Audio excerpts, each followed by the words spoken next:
Hey guys, if you're not able to watch my long form content of podcast, here are some short form clips for you to enjoy. How do you convince people, how do you convince women that muscle is important? I always say muscle is an age reversible organ. Yeah. But obviously you meet them in your class, you do dance, but you encourage them to do resistance training. So what's your take on muscle for women? I say the same thing that you say, by the way, that muscle is the only age reversible organ in the body. And I think more than anything else, we want to age gracefully, right? Aging gracefully is denied to most people. Like I look at my own parents today and I'm like, they're 70. They've been fairly active all their life, etc. But they don't have the strength. So being active and, not having the strength when you're at 70 doesn't make sense. But if you build enough strength by doing the right amount of resistance training, weight training, at least 2 to 3 times a week, you are going to be able to age gracefully. I mean, you need the muscle mass. You need your joints to function better. You need a strong posterior chain to be able to walk without losing balance at 70, 75, 80. Right? But we keep saying this to our parents, you need to weight train and stuff like that. And I think nobody told that to them in their 20s, 30s and 40s. So they cannot develop a new skill set in their 50s and 60s. I agree. But even at 50s and 60s, to start doing some unilateral training and resistance training is not too late. Amazing impact. Yes. In fact, I would like to share with people, there was this scientific research done, which was these old age people, they put them in a home. Yeah. And in one part of the home, they gave them board games. And in another part of the old age home, they gave them a gym, resistance training, chiefly leg extension. 6 months later, they did the biopsy of the two groups, the board game group and the knee extension group who did exercise. And they found that muscle regressed by 6 years at the age of 72. So I think it's very keen to understand that we have to encourage women to work out. Yeah. And you're a living proof example of it. Whilst you've publicly told us your age is 43. Yes. But her metabolic age is 31. So she's far a decade younger. And I meet so many women in the clinic. And that's why I was so inspired to have Shwetamri as my first female guest on board. Because the paradigm shift is that women need to take care of their bodies. Yes. They cannot have an excuse of husband, children, career. Yeah, and our hormones. We have only one hormone, testosterone. And you have multiple hormones. Exactly. If you want to really keep that balance with the hormones and etc., there's nothing better than weight training. Nothing better than weight training. And also training according to your cycle, so on and so forth. We can go into depth of that later, but every woman must pick up weights. And it doesn't have to be heavy. Light or heavy, the choice is ours. We figure over a period of time. How important is it to have a personal trainer?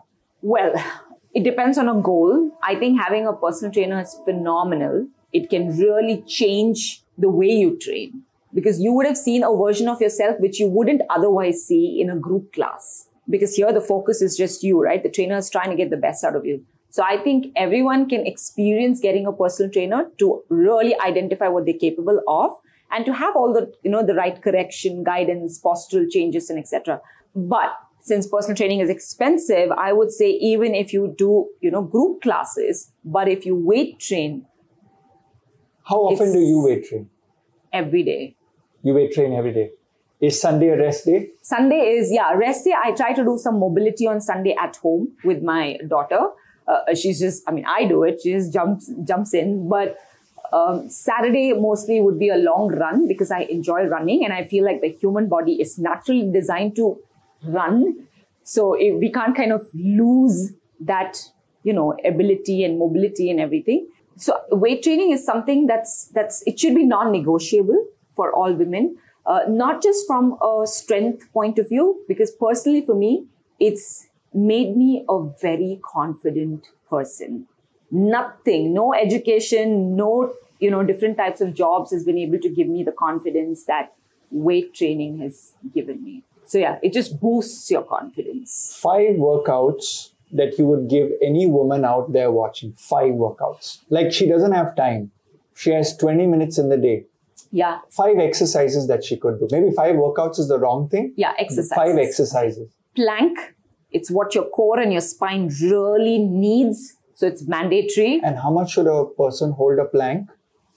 Honestly, even 45 seconds, 60 seconds is more than enough. I mean, we don't want anyone to hold for 10 minutes and 5 minutes. It's not a challenge, right? You do a 30 to 45 seconds plank and repeat like 3 to 5 And what should be the rest in between? 15 seconds. 15 seconds. Yeah. Okay. More than enough. 15 to 20 That's seconds. one. What's the second? Squats. Okay. Foundational movement, especially if you can learn to deep squat. If you practice about 10 minutes of deep squat and you can accumulate. There's one Instagram video of you talking about this. Yes. Even from a constipation point of view, bowel movement point of view and everything. Yes. It's what if you notice a toddler, an infant to a toddler, when they move, deep squatting is the first movement. I want to share something with you and share with all the women out there.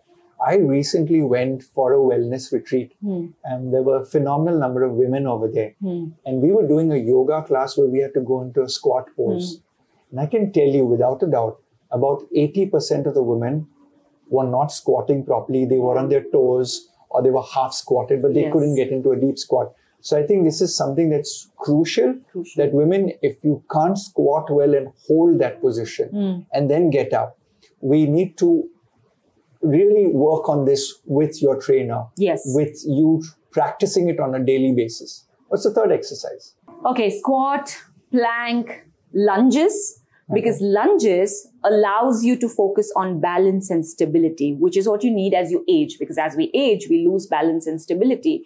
Because it's a single leg movement, it allows you to focus on balance and stability, and excellent for your glute, for your butt. Butt being the largest muscle, and we know how we need to keep it really strong. Also, some studies show about how your posterior training, especially your glutes and your hips, can help in longevity because you're going to avoid more falls and stuff like that. So lunges, right? Something that can take the heart rate up and can give you a great quick cardio activity, burpees. It's my favorite. My little one does burpees like with the finest technique, and she learned it on her own. But burpees is phenomenal for a quick burst of cardio. You suddenly hit like zone 3, zone 4, come back. So it's phenomenal. The last exercise. I don't know if this is an exercise, but I feel every human being must walk more. I was about to add this as my 6th one, but she came in. So yes, we have got walking. Tell us about walking and why. Oh my God. I mean,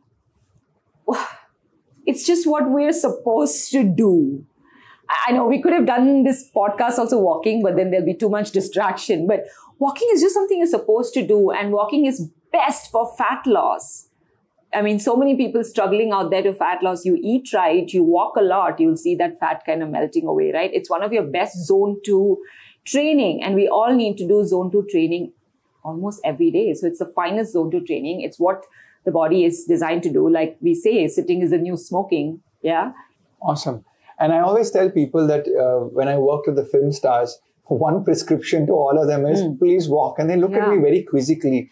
But to fat burn, when you are walking, your heart rate is in that targeted zone where the substrate utilization, meaning the source of fuel inside your body is not glycogen from the muscle, which is the carb, but actually fat.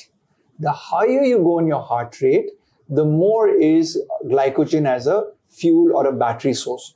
The lower the intensity, the more the fat you burn, which is why we have something known as NEAT, non-exercise adaptive thermogenesis, which is, Shwe, what your mother and what my mother and our grandparents did, which is being fidgety around the house and cleaning and cooking and jadu and pocha, which is why a lot of you in the pandemic lost weight because the housekeeping didn't turn up. So you were fidgeting, you were constantly on the move. Now, speaking of constantly on the move, you are one of the fittest moms in the country, per se. It's Shwetamri Shetty is the fittest mom. She's got a Ryan Fernando Chapan approval on that. Hey guys, if you've enjoyed this clip, then click here and watch the full episode. And don't forget to subscribe because your body is the most expensive real estate and I'm your real estate agent.